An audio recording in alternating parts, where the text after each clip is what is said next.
TED Women, what's up? Not good enough. Hello, TED Women, what is up?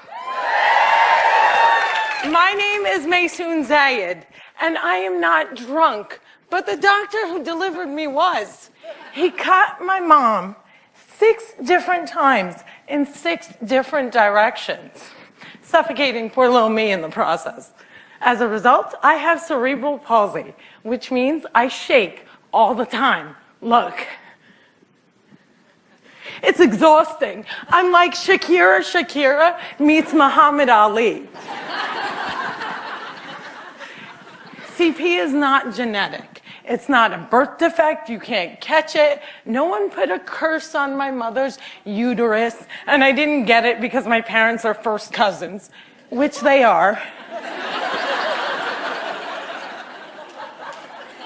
It only happens from accidents, like what happened to me on my birthday. Now, I must warn you, I'm not inspirational. And I don't want anyone in this room to feel bad for me, because at some point in your life, you have dreamt of being disabled.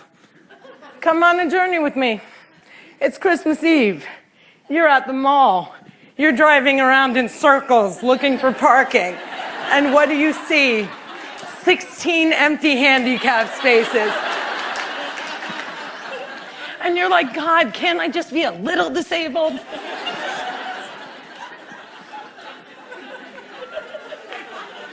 Also, I gotta tell you, I got 99 problems and palsy is just one. If there was an oppression Olympics, I would win the gold medal.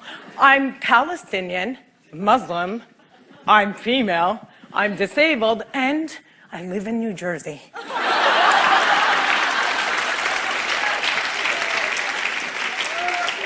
If you don't feel better about yourself, maybe you should. Cliffside Park, New Jersey is my hometown. I have always loved the fact that my hood and my affliction share the same initials. I also love the fact that if I wanted to walk from my house to New York City, I could. A lot of people with CP don't walk. But my parents didn't believe in can't. My father's mantra was, you can do it. Yes, you can. So, if my 3 older sisters were mopping, I was mopping. If my 3 older sisters went to public school, my parents would sue the school system and guarantee that I went too. And if we didn't all get A's, we all got my mother's slipper. My father taught me how I walk when I was 5 years old by placing my heels on his feet and just walking. Another tactic that he used is he would dangle a dollar bill in front of me and have me chase it. My inner stripper was very strong, and by the first day of kindergarten, I was walking like a champ who had been punched one too many times. Growing up, there were only 6 Arabs in my town, and they were all my family. Now there are 20 Arabs in town, and they are still all my family. I don't think anyone even noticed we weren't Italian.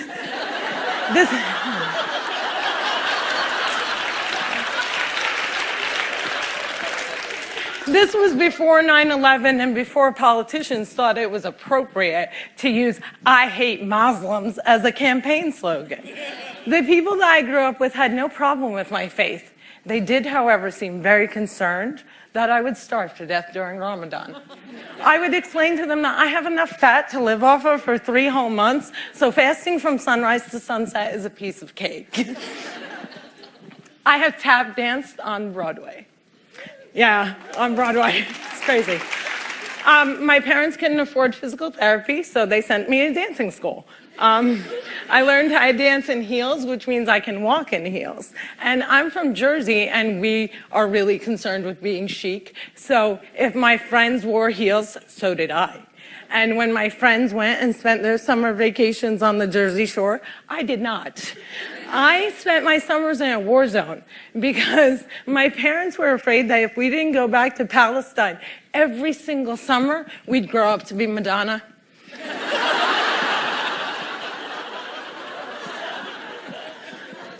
summer vacations often consisted of my father trying to heal me. So I drank deer's milk, I had hot cups on my back, I was dunked in the Dead Sea, and I remember the water burning my eyes and thinking, it's working, it's working! But one miracle cure we did find was yoga. I have to tell you, it's very boring. But before I did yoga, I was a stand-up comedian who can't stand up. And now I can stand on my head. My parents reinforced this notion that I could do anything, that no dream was impossible. And my dream was to be on the daytime soap opera General Hospital. I went to college during affirmative action and got a sweet scholarship to ASU, Arizona State University, because I fit every single quota. I was like the pet lemur of the theater department. Everybody loved me. I did all the less than intelligent kids' homework. I got A's in all of my classes, A's in all of their classes. Every time I did a scene from The Glass Menagerie, my professors would weep. But I never got cast. Finally, my senior year, ASU decided to do a show called They Dance Real Slow in Jackson. It's a play about a girl with CP. I was a girl with CP. So I start shouting from the rooftops, I'm finally gonna get part. I have cerebral palsy. Free at last, free at last. Thank God almighty I'm free at last. I didn't get the part. Sherry Brown got the part. I went racing to the head of the theater department, crying hysterically like someone shot my cat, to ask her why. And she said it was because they didn't think I could do the stunts. I said, excuse me, if I can't do the stunts, neither can the character.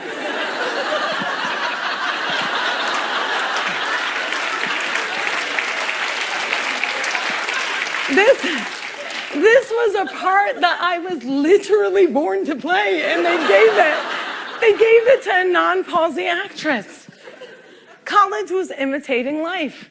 Hollywood has a sordid history of casting able-bodied actors to play disabled on screen.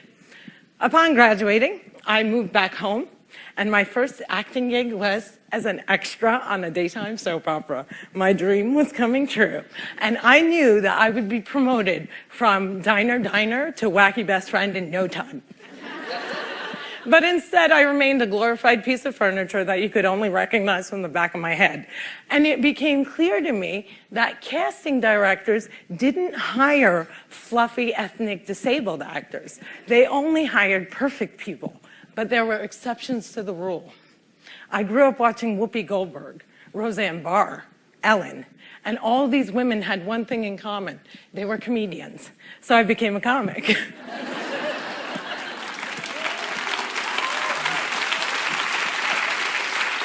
My first gig was driving famous comics from New York City to shows in New Jersey. And I'll never forget the face of the first comic I ever drove when he realized that he was speeding down the New Jersey Turnpike with a chick with CP driving it. I performed in clubs all over America, and I've also performed in Arabic in the Middle East, uncensored and uncovered. Some people say I'm the first stand-up comic in the Arab world. I never like to claim first, but I do know that they never heard that nasty little rumor that women aren't funny and they find us hysterical. In 2003, my brother from another mother and father, Dean Obidala, and I started the New York Arab American Comedy Festival, now in its 10th year. Our goal was to change the negative image of Arab Americans in media, while also reminding casting directors that South Asian and Arab are not synonymous.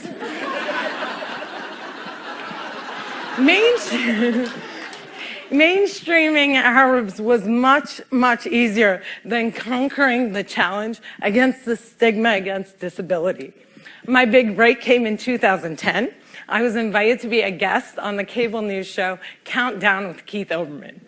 I walked in looking like I was going to the prom, and they shuffle me into a studio and seat me on a spinning rolling chair. So I looked at the stage manager and I'm like, excuse me, can I have another chair? And she looked at me and she went, 5, 4, 3, 2, and we were live, right? So I had to grip onto the anchor's desk so that I wouldn't roll off the screen during the segment. And when the interview was over, I was livid. I had finally gotten my chance and I blew it. And I knew I would never get invited back. But not only did Mr. Oberman invite me back, he made me a full-time contributor and he taped down my chair.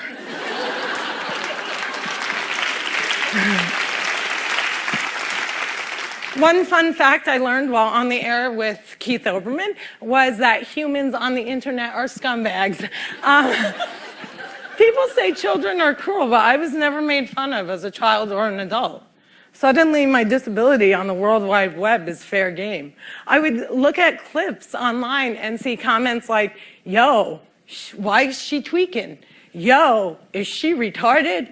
And my favorite, poor Gumby-mouthed terrorist. What does she suffer from? We should really pray for her. One commenter even suggested that I add my disability to my credits. Screenwriter, comedian, palsy. Disability is as visual as race. If a wheelchair user can't play Beyonce, then Beyonce can't play a wheelchair user. The disabled are the largest... Yeah, clap for them, man. Come on.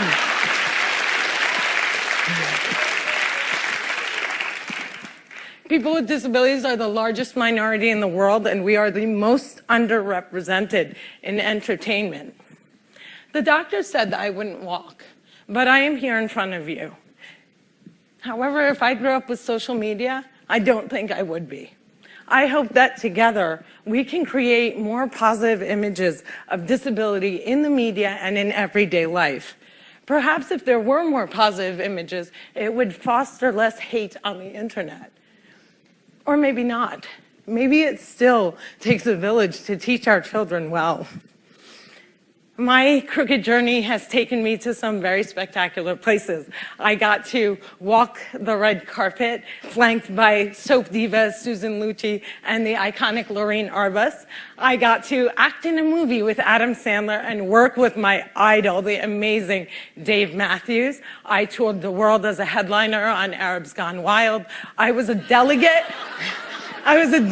representing the great state of New Jersey at the 2008 DNC, and I founded Maysoon's Kids, a charity that hopes to give Palestinian refugee children a sliver of the chance my parents gave me. But the one moment that stands out the most was when I got, before this moment, but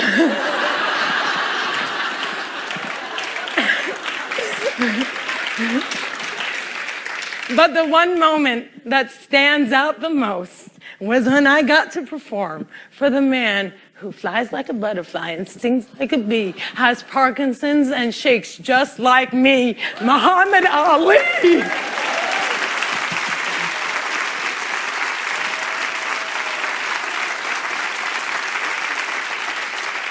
It was the only time that my father ever saw me perform live, and I dedicate this talk to his memory. Allah yarhamak yaba.